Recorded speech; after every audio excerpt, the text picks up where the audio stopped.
We're really honored, very honored to have extraordinary panelists today, including Barbara Golden and Kimi Kinoshita and Gina Corpuz, who also participated in a very powerful and moving panel last night. I hope some of you might have seen that at the Bainbridge Art Museum. It was really beautiful. Before we get started, I would like to read this acknowledgement. Every part of this soil is sacred in the estimation of my people. Every hillside, every valley, every plain and grove has been hallowed by some happy or sad event in days long vanished. Chief Seattle. We would like to begin by acknowledging that the land on which we gather is within the Aboriginal territory of the Suquamish people of clear salt water. Expert fishermen, canoe builders, and basket weavers, the Suquamish live in harmony with the lands and waterways along Washington's Central Salish Sea, as they have for thousands of years. Here, the Suquamish live and protect the land and waters of their ancestors for future generations, as promised by the Point Elliott Treaty of 1855. So, yes, thank you. Just to get started, I was going to tell you a little bit about some of the panelists or let them explain themselves. Gina Corpuz is the daughter of Anacleto Corpuz from the Philippines and Evelyn Williams, a Suquamish tribal member from British Columbia. Her father was one of the co-founders of the Filipino-American community of Bainbridge Island, and she grew up on a 20-acre raspberry farm on New Brooklyn Road and is a graduate of Bainbridge High School. She holds a master's degree in education, curriculum, and instruction from the University of Washington. And her work in higher education includes teaching at Evergreen State College, North Arizona University, and the Northwest Indian College. And she is one of the founders of a new educational nonprofit, the Indopinos of Bainbridge Island and vicinity, with the mission of celebrating mixed heritage.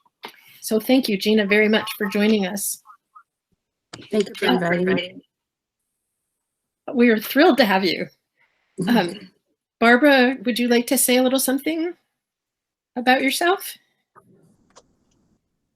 You're muted.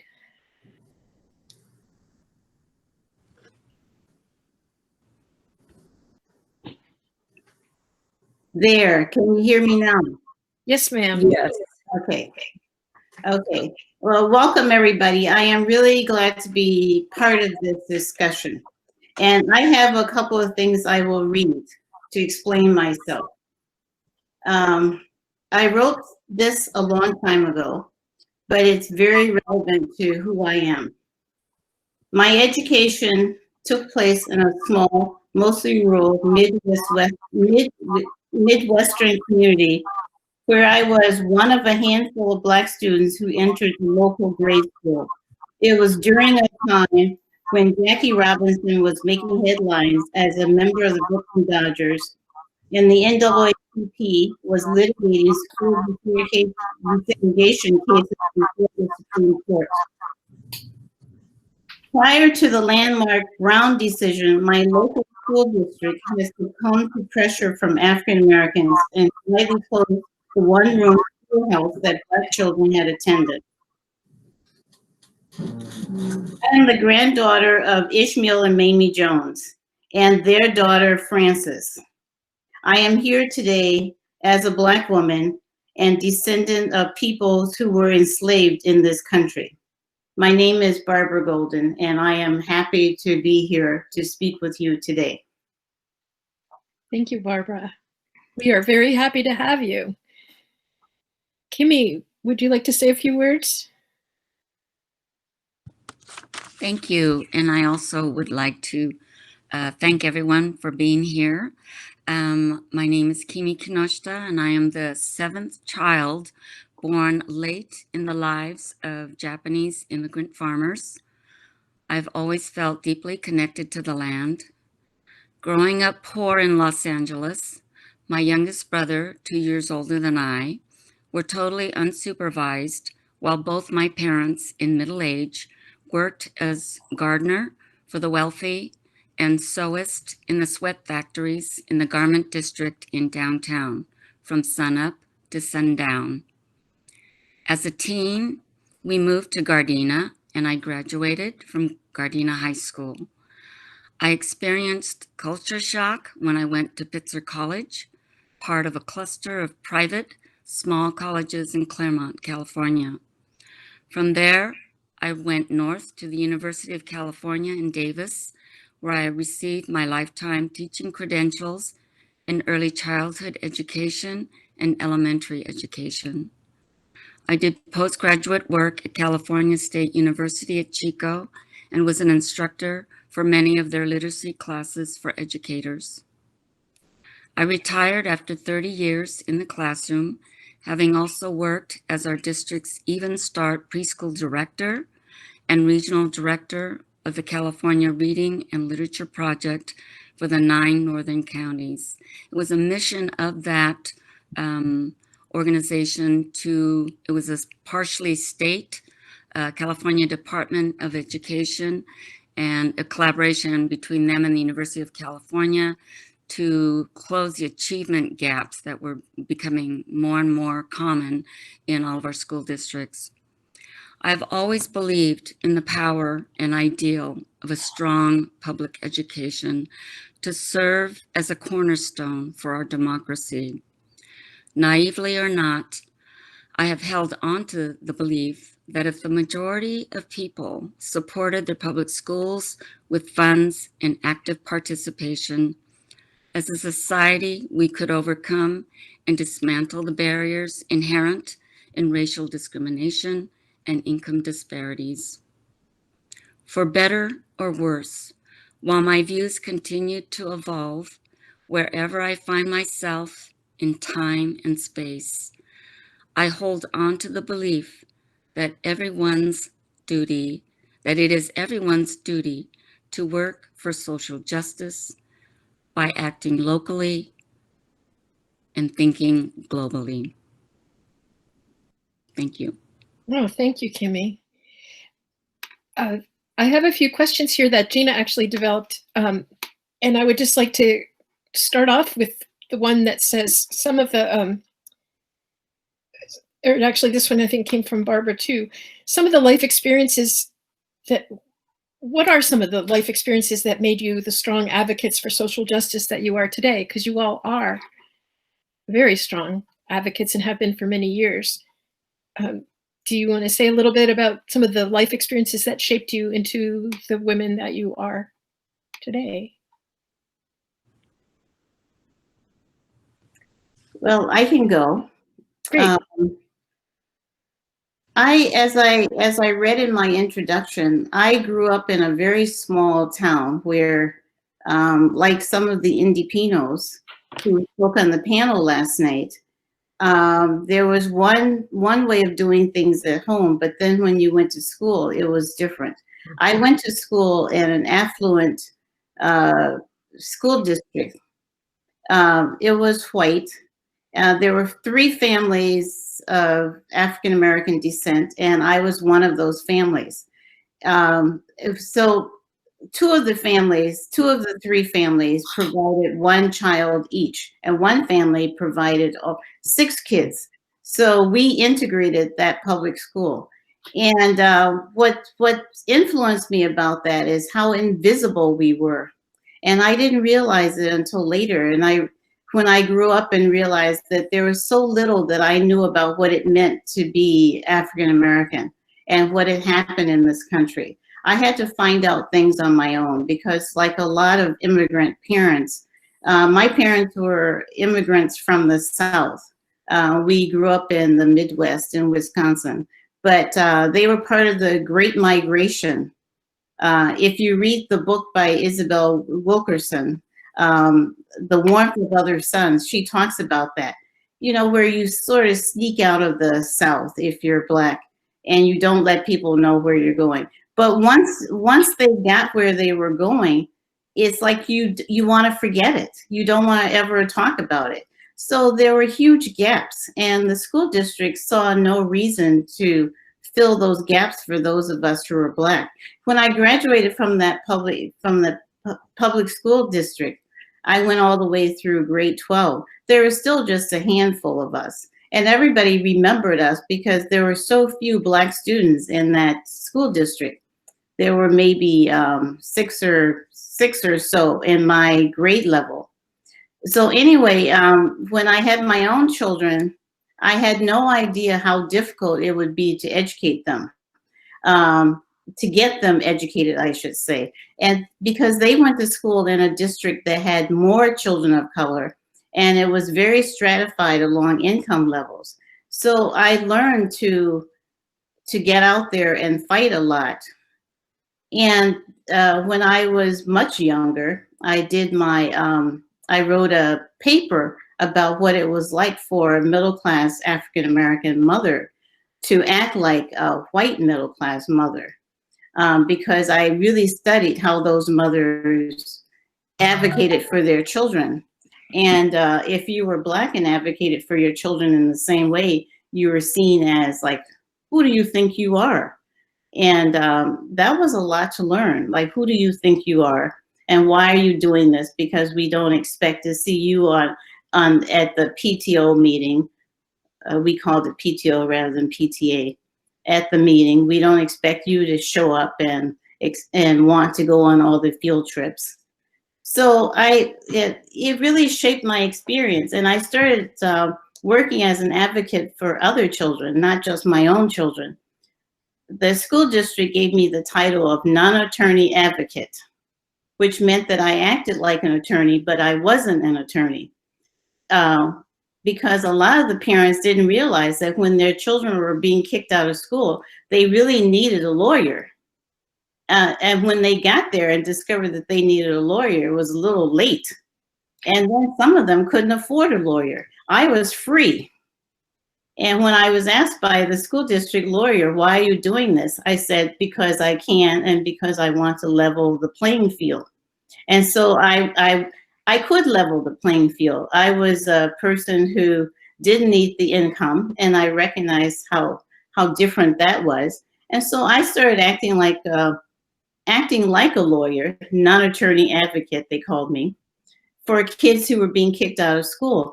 So part of what influenced me was all the stuff I found out that wasn't written down.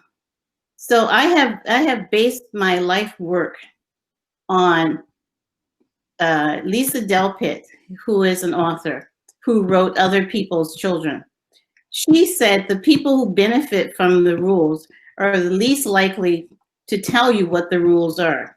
And I found that to be true. So I have based my life work as an activist, an advocate, on being a cultural interpreter. There are lots of things that people don't tell you. They just act like, well, don't you know that? No, you don't know that. If you don't live with people or work with people or live, talk to them across the fence, there are lots of things you don't know that could benefit you and benefit your children. As an example, I found out from when kids went up, kids and parents went up before the school board because their kids were being kicked out of school. If they could say ahead of time that they believed their children had committed some act, and yes, they felt really bad about it, but they were seeing a therapist, it was better for them. But that was not written down anyplace. I found that out. And I started telling parents, immediately get your child an appointment with a therapist and get a letter from the minister or the therapist saying you're working on whatever it is the kid did, instead of saying, no, he didn't do it. And stop telling them you're going to come down there and burn down the school. Because a lot of the Black parents would say that. And what they meant was, I am so angry with you for how you treat my child. And I said, don't tell them that. Don't tell them that you're going to burn down the school because you're so angry. Because they take you literally and they will call the police on you. So I learned that a lot of people didn't know how this larger American middle-class white culture worked. And so I became a person who would say, this is how it really works, because nobody has told you this. So that's my answer. Part of my answer to how I was influenced. Barbara, thank you. That's really powerful. Kimi, would you like to comment on that too, or? I don't know how I became, maybe it was because of my kamikaze inclinations to, I don't know, I just always railed against injustice, and it just was a guttural feeling. But I also grew up lonely because we didn't have any parental supervision. My brother was kicked out of high school because he was stealing from, I guess, warehouses. That's not funny. But I didn't really know how fractured our family became as a result of being incarcerated. Our family was divided in two. I was born in Japan, but my 5 older siblings, whom I really aren't close with because they were like my aunts and uncles, and they were in at Tule Lake, and we never talked because I couldn't talk like I would to my daughter now about really important things, because of the language. They spoke Japanese, and that's why I became such an advocate for maintaining primary language instruction in schools, especially in California, which made a huge difference. And I always tried to bring books, Spanish books, to parents who spoke Spanish, and I asked them to do the same things for developing literacy that I would do with the English speakers. I was one of the first people in our district to get the English language development certification. So what happened was that I got all the children of different languages in my classroom, which made it really unfair for me not to have the support that I needed. But I was personally happy because that was what I was destined to do, right? I also I tried twice to sue the district, 2 different districts, before I had tenure, which I realized which really was stupid, because you are protected by California's tenure laws. My first teaching job was in Redwood Elementary School in Mendocino Coast, and they had this tradition of, so I was at 23, and they had this tradition of calling all the grades up, and you had to go, they would say first grade, and there were like 10 first grades. So you all went in there to the auditorium, and they had a well that was on the floor, and everyone was supposed to throw their money to support this cause. And I realized that many of my students didn't have the money. And so it was a parade of, the haves versus the have-nots. So when I was called, like the 3rd time, it was happening for a week, I thought, well, they won't notice me. But as soon as the bell rang, the principal got on and said, I want you in my office now. And so I tried to explain my feeling about it, that I felt that charity should be a private matter, that would be true charity, and that there would be no one to benefit by, shaming kids who couldn't, or whose parents weren't willing to do this. So I got off my high horse, though, and I tried to act very obsequious, because what he said was, I could fire you right now for insubordination. And I said, oh, yeah, you probably could, but oh, please don't, it would be so bad for me.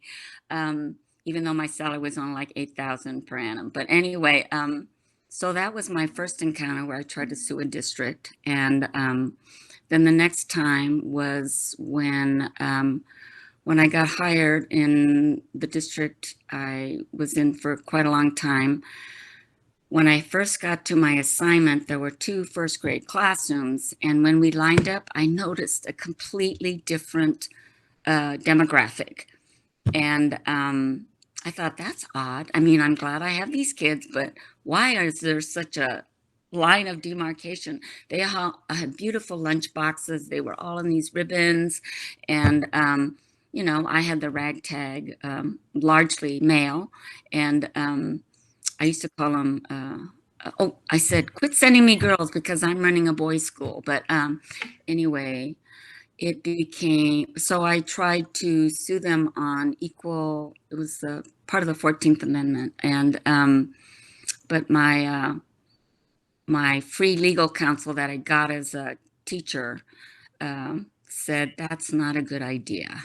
And so I backed off. And I'm glad I did because I, you know, I stayed and was able to influence in other ways. But anyway, I talked too much. Thank you.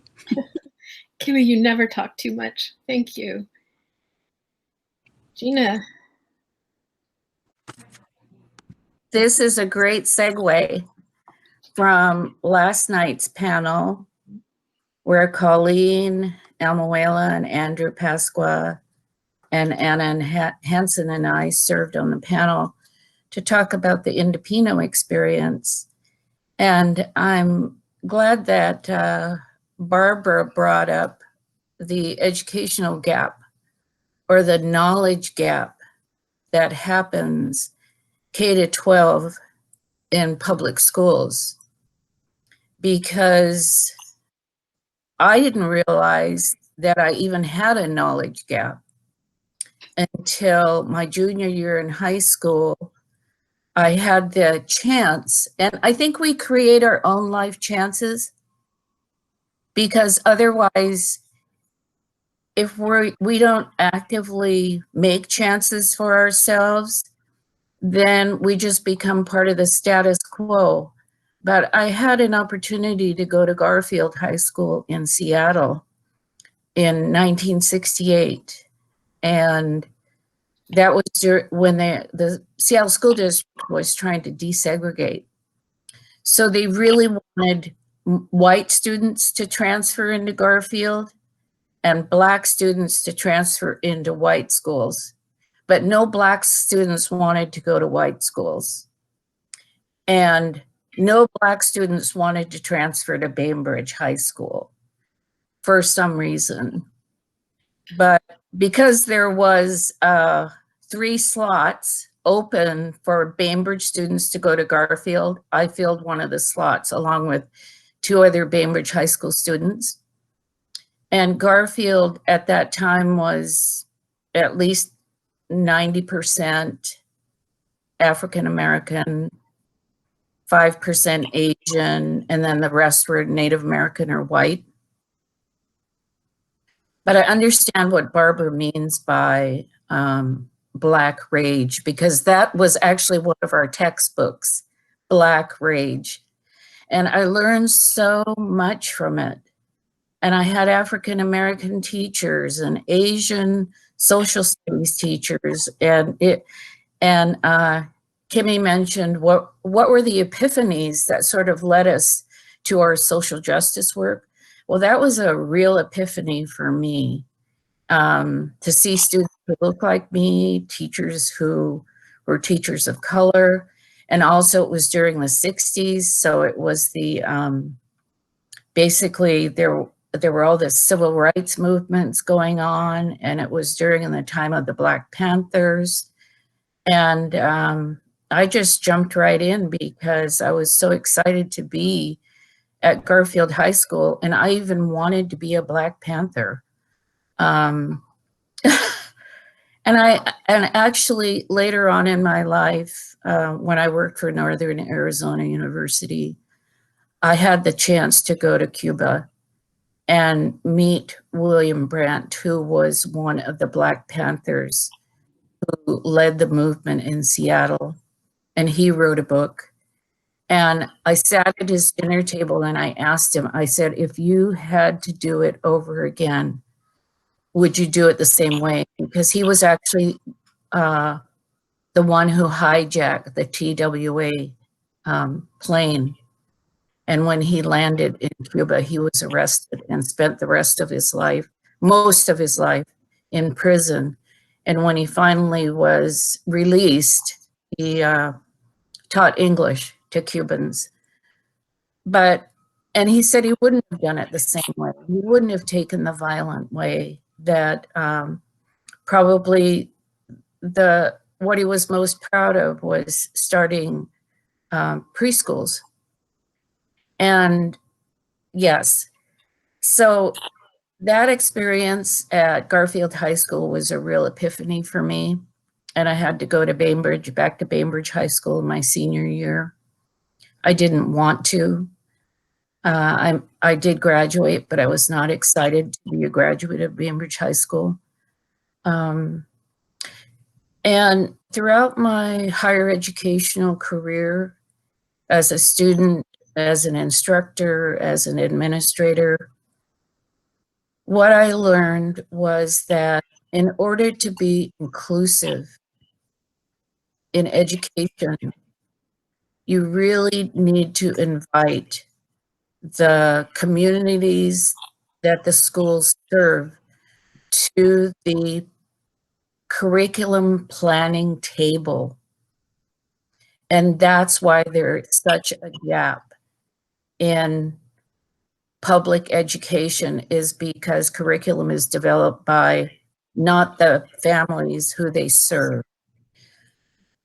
And I think that our film, Honor Thy Mother, will really be filling that gap, solving a problem that has been an issue in the Bainbridge School District for as long as I can remember, because it's an educational resource and it's a true story. It's written by us.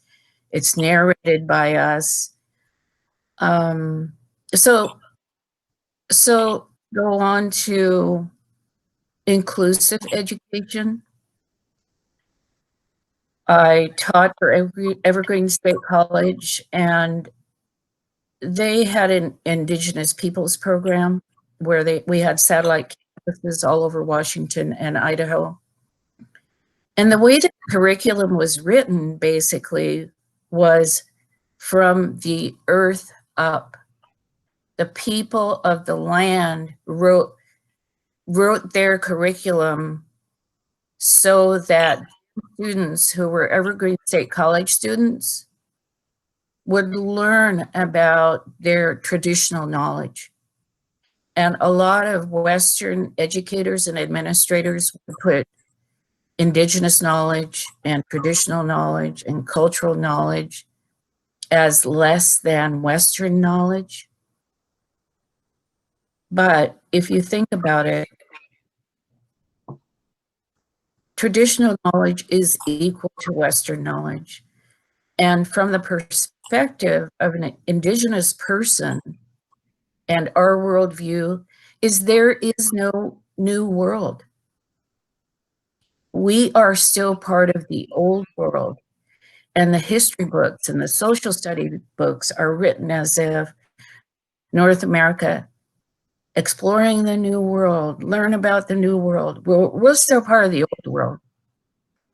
And so at Northern Arizona University, they had developed an Indigenous Studies program, which really was on the cutting edge in the 90s. And the way that they developed that program is they called all the chiefs of all the nations who were served by Northern Arizona University and brought them to the curriculum planning table, because the chiefs had complained to the president of the university that we have been sending our students to NAU for decades, and you send those students back to us and they know nothing. They know Shakespeare, they know biology, but they don't know how to serve their communities. And that really is the primary goal of First Nation communities, is how to grow and how to strengthen our nations. And when you send college graduates back to the reservations and they don't know environmental science, they don't know political science, they don't know how to start a museum, what to put in a museum, then it does the nations no good. So they actually developed curriculum courses and classes that served those students and served those nations. which meant their education would be more meaningful.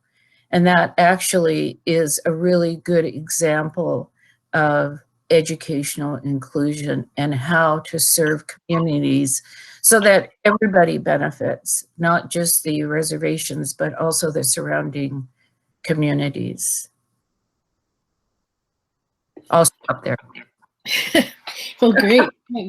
And actually, you really brought it right to the next question, which was, I mean, all of you are deep educators with really strong backgrounds in public education particularly, but I would really be curious to hear more as Gina's pulled out some of her strong learning and some of the techniques that she has developed and learned for bringing forward really inclusive education. I'd love to hear from Barbara and from Kimi there as well. And I'm sure, Gina, you have some more to share on that too. Like, what are the,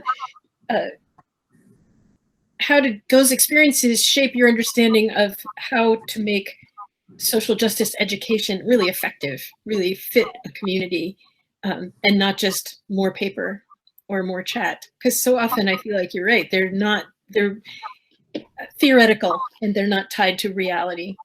Mm-hmm. I like to talk about education.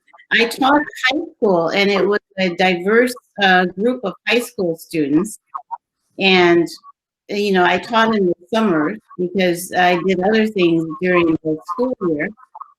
And one of the things I found out was that the children didn't know very much about what was the things that were being said about them. So even though I was teaching high school English, I had them read a lot of newspapers.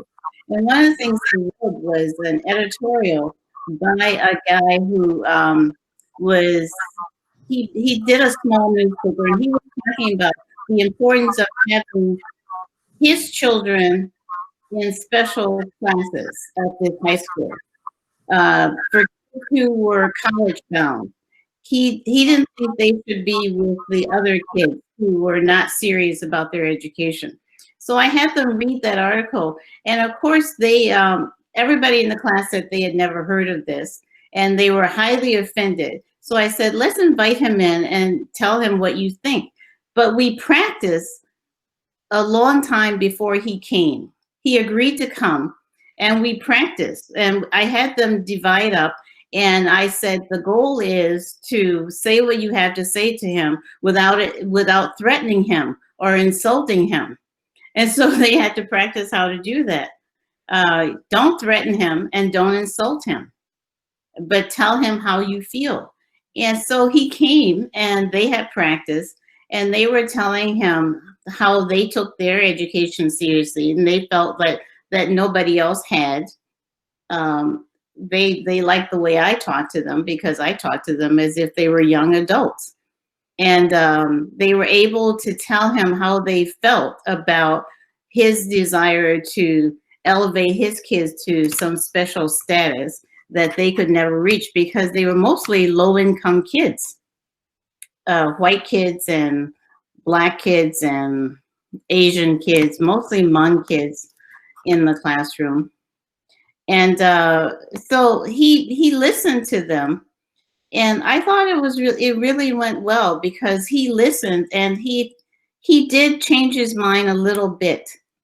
And then they invited the principal to come. And one of the things they said to the principal was, Miss Golden talks to us in a way that most teachers don't. Because even though I was working in the school system, I had a lot of problems with the school system. I didn't think it was treating these kids fairly. And I would tell them I had problems with it. And one thing I told them was, you're lucky if your intellect lines up with your grades. There's not always a connection between what you know and what you're capable of and the grade that you get. And sometimes I would tell them, why don't you just go home?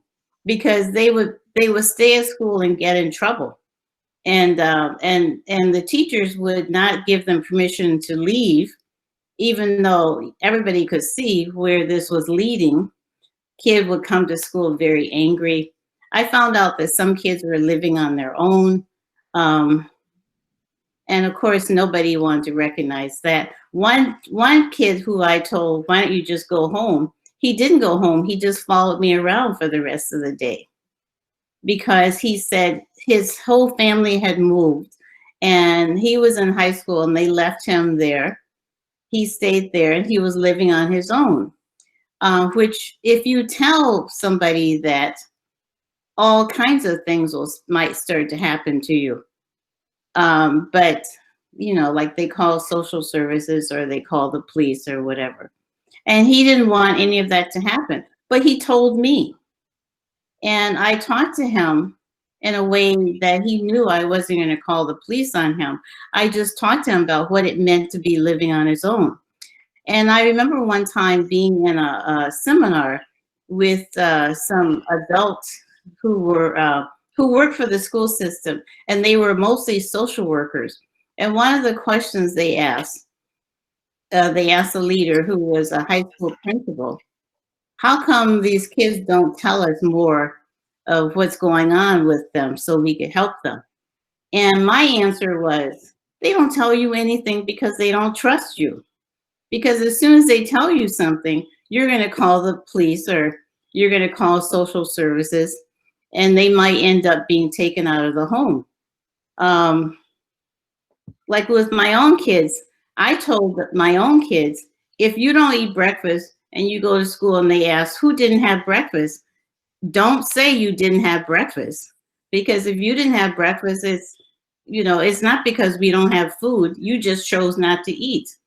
But because we were a family of color, I felt like if they went to school and said we didn't have breakfast, next thing I know, they would be given an application for food stamps. At the time it was food stamps, or we'd have a social worker at our house. And I didn't want that. I felt I felt that the school system the teachers didn't always know what these students were up against and didn't always treat them in a way that they were honoring their world experiences. They were just going by the book. Someone comes to school and say they didn't have breakfast. We know what that must mean. And I need to go check out this house because it probably means something bad. And I learned a lot about how students felt in school. One time I was volunteering in a school, and I was also volunteering with a program where they handed out books to children. And I was at this low-income housing complex, and I recognized one of the kids who was in the school where I volunteered. My kids went to school there, and I volunteered. And he was a kindergartner. And I said to him, "Oh, you live here. I'd like to meet your mom, your parents. Can you take me to your house?" And he took me all over the place. And it wasn't until later that I realized, even at the age of 5, he knew enough. Don't bring this woman home with you. Either he had been told that or he just figured it out on his own. You know, you just don't bring people home with you because you don't know what might happen. And when I got to his house, I could see what the problem was. His mother was high on something, and he was a 5-year-old, and he knew enough to try to keep me out of his house. And I really regret to this day that I didn't figure that out early enough and leave him alone. That as he was taking me on this, you know, this circuitous journey around this complex, that what he was trying to do was lose me. And I should have figured that out and just left him, this 5-year-old, alone. And I learned a lot.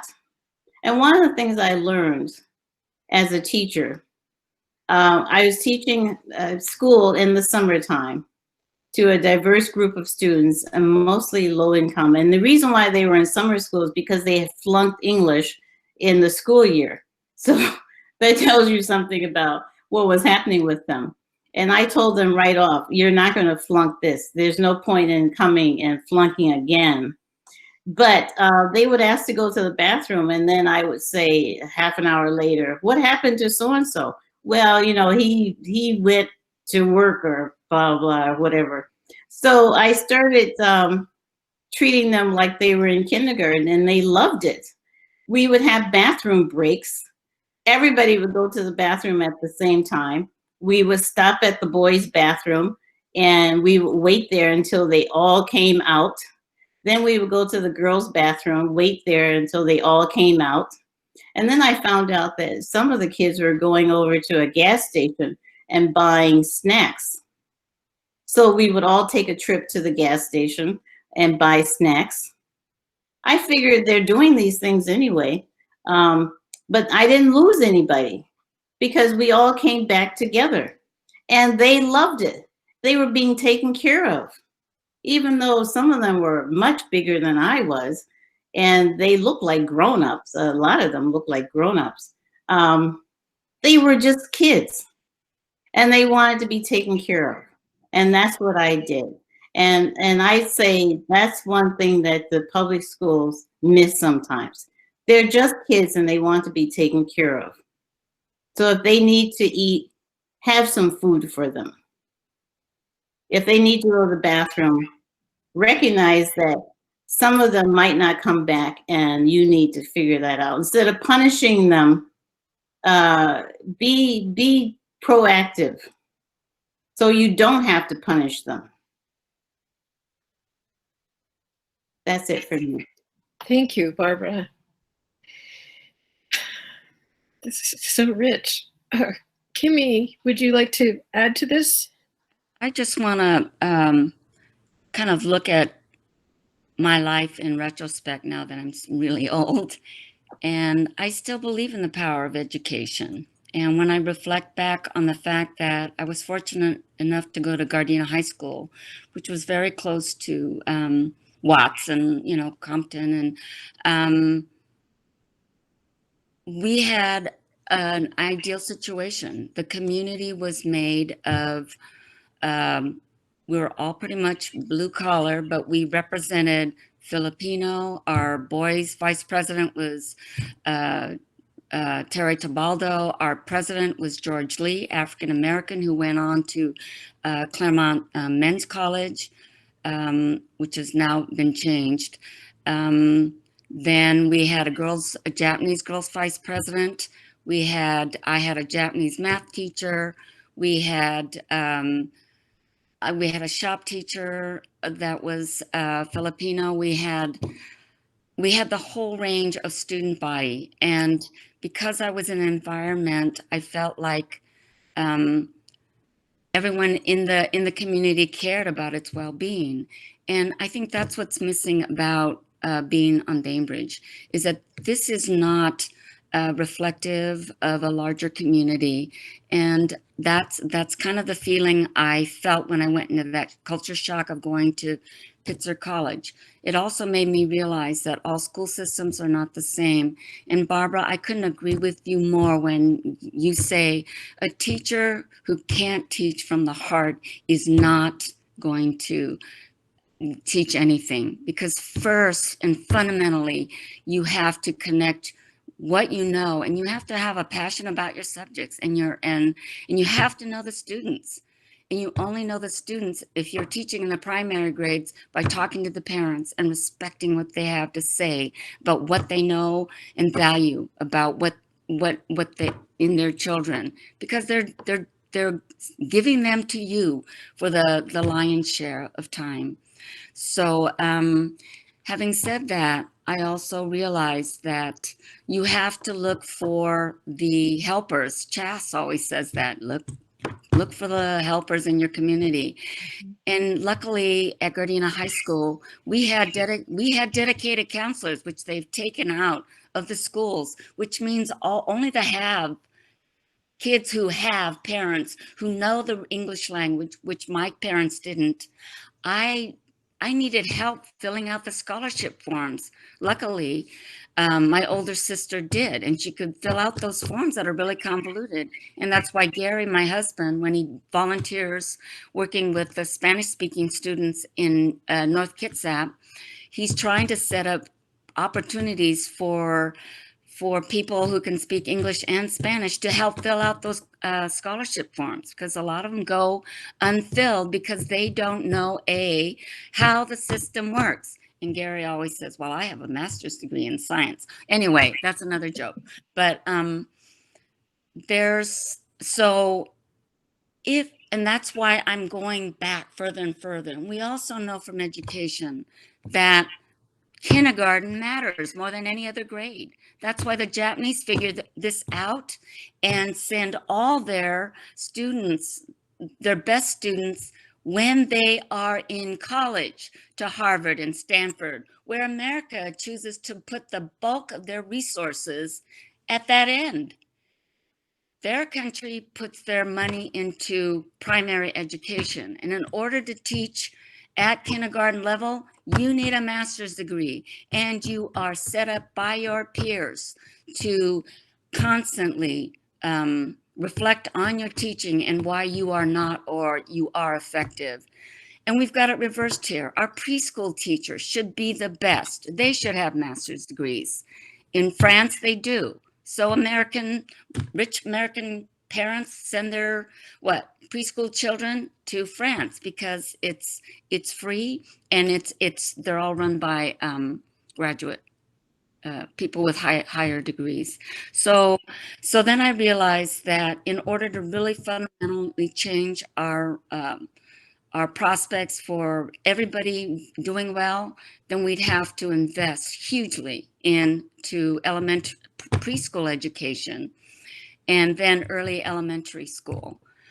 And then we need, in order to have the commitment of the community, you're going to have to, in order to first you need diversity. And so on Bainbridge, the high school students keep talking about the bubble. We're in a bubble. We're in a bubble. Well, we are in a bubble. So how do we break that bubble? I think we need more affordable housing. We need to bring people who are working for you on the island, so everybody has real friendships and real relationships with people of all income levels and people of all cultures and people of all backgrounds and people of all immigration status. So short of that, I don't know. There is no short answer. But if you carry that dream in your heart, trust me, every opportunity you have, you will speak from that. And that's why I keep saying, act locally.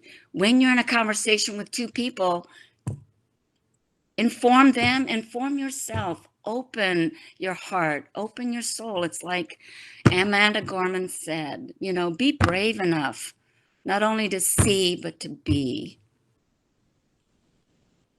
Wow, Kimi. That's Tess, I notice you have your hand up.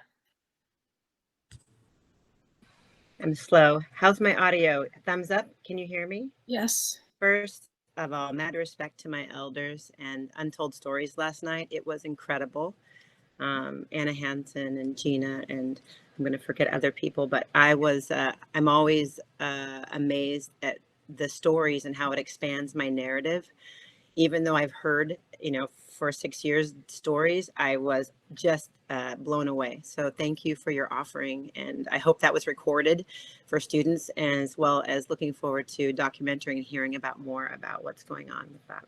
And Barbara and Kimi, thank you for sharing and just sharing reciprocity with your stories, because it makes a difference here on the island. My name is Chastity, and I'm of the Stolen people, West Congolese, as well as white, being from the Midwest like Barbara, Indiana by way of South Carolina and Florida. I can trace my lineage back to a slave plantation of 350 men that were all given the same last name, and was changed slightly because they didn't want it to be the white name of McNeil. It was given a black name, so they changed one letter, and all the African-American men were given the same name. I work with the co-chairs of Multicultural Advisory Council, which many on here, or a few of you have already had, and Katie's on here, who's currently on. And Kimi spoke to looking for the helpers. And I just wanted to let you know, first of all, thank you for those of you who participated in the Martin Luther King virtual walk. We had 450 people all across the island that were participating in that.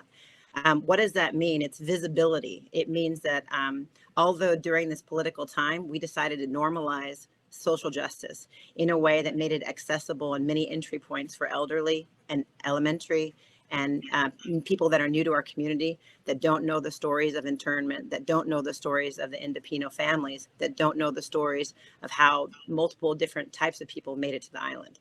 We're changing that narrative with the Bainbridge Island School District and normalizing it. You spoke of Kimi. I love that you were speaking to expanding narratives, and Barbara expanding the stories. Part of the untold stories and the work with the district improvement plan is that we're evaluating that right now. So as you're coming up and you're going to see levies and you're going to see opportunities, Bainbridge Schools Foundation to specifically donate money to hire BIPOC teachers. And the reason why I'm bringing this up is because these are going to be critical opportunities in the future for you to participate in a way that Bainbridge Island hasn't had before. And with expanding those narratives, it will be Indigenous, it will be Black history, it will be to make sure we're going to start normalizing. This isn't an extra add-on or a DEI group. We're normalizing American history to be inclusive of everyone. And that's going to be normalized, so it's not an extra add-on. Teacher housing, taking a look at housing and helpline and all of our services, and making sure that we have young teachers who can be here, of multicultural, that have services like hair studios, that have other opportunities so they can live here with their families, is really key. And I really appreciate you bringing that up. Right now, we have 13 BIPOC people in leadership, from the city council on down to Bainbridge Youth Services, where we have African-American boys who are serving on leadership position. While visibility is only one part, we're changing the visibility at Bainbridge Island. So when people come here, they will see leaders, Japanese, Indepino, Chinese, Vietnamese, Middle Eastern, Muslim, multicultural. More multicultural families have moved to Bainbridge Island in the last 5 years than we've seen in the last 15. Mm-hmm. Thank you, Amazon. So regardless how you feel about that, things are changing. Representation does matter. And as far as normalizing, thank you for all of you who have contributed to time and stories, because you're making a powerful impact, whether it be Indivisible Bainbridge or whether it be participating in these inclusive talks, just being able to hold space for all of these continued conversation. It's changing our island in ways that go beyond politics and go beyond any of the other things that divide us. There are more things that connect us. And I'm super excited for this messy 2021 year, where we have to get into messy conversations about money, messy conversations about race, messy conversations about gender and age and disability. Because you know what? If we normalize it long enough, then we will have multiple entry points for everyone that comes to our island. So thank you. I just wanted to say thank you. That's a huge, huge, big thank you. And I'm sorry I talked too much. I was excited. Jess, you never talk too much. We love hearing from you. And it's great to have this sense of what's really going on in the school district, because, you know, here we all are saying this is what needs to happen, and having you be able to say, well, get it, it's happening. It's great. And I really count on you to let us know where we can help, all of us, because that's what grandparents are for, kind of, right? We're the elders. So we got to stand up. Well, some of you aren't so elder, but you're definitely elders, but you know, because on Bainbridge, our elderly walk 1,000,000 miles, they bike, they do 1,000,000 things. I just, I'm just saying there's got to be a new word for it, like that really cool elder, right? Whatever, we'll take it. We're just about out of time here, but I just wanted to check in with Gina if you had a something you wanted to add to the last round, or a thought to leave us with.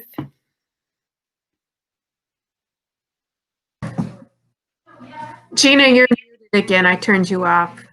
Sorry. It's just really, can you hear me now? It's nice to know that there are so many like minds on Bainbridge, because it's comforting. It makes me feel safe. I feel like I'm wrapped in a blanket. And the reality is that there will be resistance, but that's not new. We know how to work with resistance. We know how we're already with Barbara and Kimmy and Chastity and Colleen and Andrew and Anna and all of those who are out there working with social justice issues is that we've already created the movement. And we just need to stay on task and keep it moving forward. So thank you, everybody. Thank you so much. Barbara, do you have a last minute word for us? I too would like to just thank everybody. This has been a fantastic experience. One thing I like to leave everybody with is just be curious. And that has served me so well. It's hard to make a mistake when you're sincerely curious, and which means that gives you permission to talk to people who don't look like you, because you're just curious. And there's a certain amount of honesty that comes with that. So just stay curious. Good word. Kimi, what can you leave us with? A smile. Thank you, everyone. Thank you all so much. This has been such an honor. We're really grateful that you all participated, and it's really beautiful that we are. Thank you, Reed, for allowing us to have this kind of conversation over and over and over again and bring it to more people. And as I said, it is recorded, so you can tell people who didn't get a chance to see it, they can come back and find it on the website. And there's lots of other great things on there too, if you missed some of our other inclusion meetings. And if you have ideas about topics you'd like to see us call out, please let me or Reed know, because we're thrilled to do it.